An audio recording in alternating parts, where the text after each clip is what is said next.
नमस्कार, आप देख रहे हैं भारत मित्र लाइव में हूं आपके साथ निशा मिश्रा। वक्त हो चला है देश देशांतर का, तो आइए देख लेते हैं आज की मुख्य हेडलाइंस। उत्तराखंड में बीजेपी ने जीत कर रचा है इतिहास। सीएम पुष्कर धामी हारे हैं, उन्हें 6,951 मतों से हार मिली है। मैं आतंकवादी नहीं, सच्चा देशभक्त हूँ, पंजाब की जनता ने दे दिया है सबूत, जीत के बाद बोले केजरीवाल। मुनव्वर राणा के घर के बाहर बढ़ाई गई सुरक्षा, कहा था योगी दोबारा सीएम बने तो छोड़ दूंगा यूपी। दिलीप घोष का सीएम ममता पर तंज, बोले दीदी की गलत हिंदी ने अखिलेश यादव की दुकान कर दी बंद। भगत सिंह के गांव में शपथ लेंगे भगवंत मान। टीएमसी के फरहाद हकीम ने भाजपा पर कसा तंज, बोले 2024 में ऐसा नहीं होगा। आइए देख लेते हैं अब खबरें विस्तृत रूप में।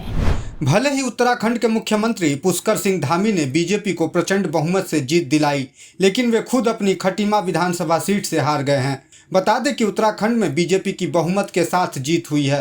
भाजपा प्रदेश में अब तक चले आ रहे मिथक को तोड़ते हुए लगातार दूसरी बार यहां सरकार बनाने जा रही है। खटीमा विधानसभा सीट से धामी को करारी हार का सामना करना पड़ा है। उन्हें कांग्रेस के भुवन कापड़ी ने 6,000 से ज्यादा वोटों से हरा दिया है। उत्तर प्रदेश, पंजाब समेत 5 राज्यों में हुए विधानसभा चुनाव के नतीजों के रुझानों में पंजाब में पार्टी की जीत से गदगद अरविंद केजरीवाल ने कहा कि वे आतंकवादी नहीं है। इस बात का प्रमाण राज्य की जनता ने दे दिया है। अब तक के रुझानों में बीजेपी एक बार फिर यूपी, उत्तराखंड, गोवा और मणिपुर में सरकार बनाती दिख रही है, जबकि पंजाब में आपकी सरकार बन रही है। पंजाब में आम आदमी पार्टी का तूफान चला है, जहां पार्टी 90 सीटों तक पहुंच रही है। उत्तर प्रदेश में बीजेपी ऐसी पार्टी बनी है जो लगातार दूसरी बार बहुमत के दम पर सत्ता में आ रही है। पंजाब में मिली जीत पर अरविंद केजरीवाल ने कहा कि पंजाब में इनकलाब आया है। आज बड़ी बड़ी कुर्सियां हिल गई हैं, जितने भी बड़े नाम थे सब हार गए हैं। हमने ईमानदार राजनीति की शुरुआत की और पूरे सिस्टम को बदल दिया। यूपी चुनाव के नतीजों के बाद मशहूर शायर मुनव्वर राणा के घर के बाहर सुरक्षा बढ़ा दी गई है। लखनऊ में मुनव्वर राणा के कॉलोनी के गेट को बंद कर दिया गया है। इसके साथ साथ घर के आसपास पूरे इलाके में पुलिस फोर्स की तैनाती कर दी गई है। दरअसल उन्होंने चुनाव नतीजों से पहले कहा था कि अगर योगी आदित्यनाथ दोबारा सीएम बने तो वे यूपी छोड़ देंगे। बहरहाल उत्तर प्रदेश के नतीजों की बात करें तो भारतीय जनता पार्टी ने बाजी मार ली है। वहीं समाजवादी पार्टी और आरएलडी का गठबंधन पिछड़ता नजर आ रहा है। अब चुनावी नतीजे आने के बाद मुनव्वर राणा की मुश्किलें बढ़ती नजर आ रही हैं। इसलिए सुरक्षा के लिहाज से मुनव्वर राणा के घर और इलाके में पुलिस फोर्स की तैनाती कर दी गई है।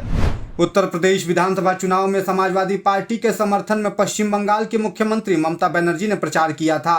उन्होंने सपा अध्यक्ष अखिलेश यादव की जीत का आह्वान किया था, लेकिन गुरुवार को उत्तर प्रदेश चुनाव के आए नतीजों ने साफ कर दिया कि उत्तर प्रदेश में एक बार फिर से योगी सरकार ही आ रही है।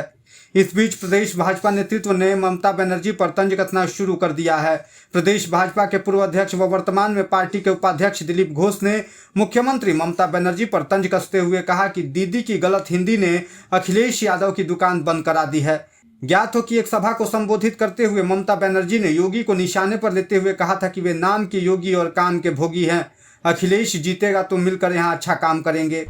पंजाब में आम आदमी पार्टी पहली बार सरकार बनाने जा रही है और पार्टी की ओर से मुख्यमंत्री पद के उम्मीदवार घोषित किए गए भगवंत मान ने ऐतिहासिक जीत के बाद कहा कि इस बार पंजाब में लीग से हटकर सरकार का शपथ ग्रहण समारोह होगा। यह समारोह शहीद आजम भगत सिंह के गांव में आयोजित होगा। उन्होंने कहा कि दुनिया के कोने कोने में बसे पंजाबियों का धन्यवाद, जो आ भी नहीं पाए वे भी इस जंग का हिस्सा बने। विरोधी पार्टियों ने निजी हमले और टिप्पणियां की। आज मैं इस मंच से कहना चाहता हूं कि उनको ये शब्दावली मुबारक। आम आदमी पार्टी 117 सदस्यीय पंजाब विधानसभा में 85 से ज़्यादा सीट पर बढ़त बनाए हुए है।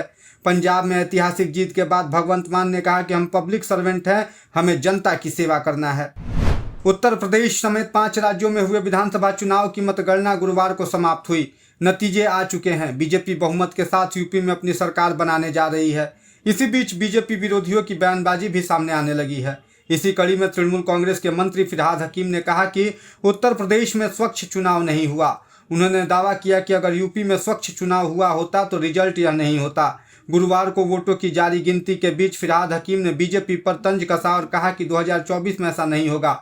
उन्होंने कहा कि हम लड़ेंगे, मोदी को हटाएंगे और देश को बचाएंगे। मोदी सरकार ने पारदर्शी चुनाव नहीं कराए। देश देशांतर में फिलहाल के लिए बस इतना ही। देश दुनिया की तमाम खबरों के लिए देखते रहिए भारत मित्र लाइव। नमस्कार। अगर आपको हमारा ये वीडियो अच्छा लगा तो इसे लाइक करें, शेयर करें और हाँ, सब्सक्राइब करना ना भूलें।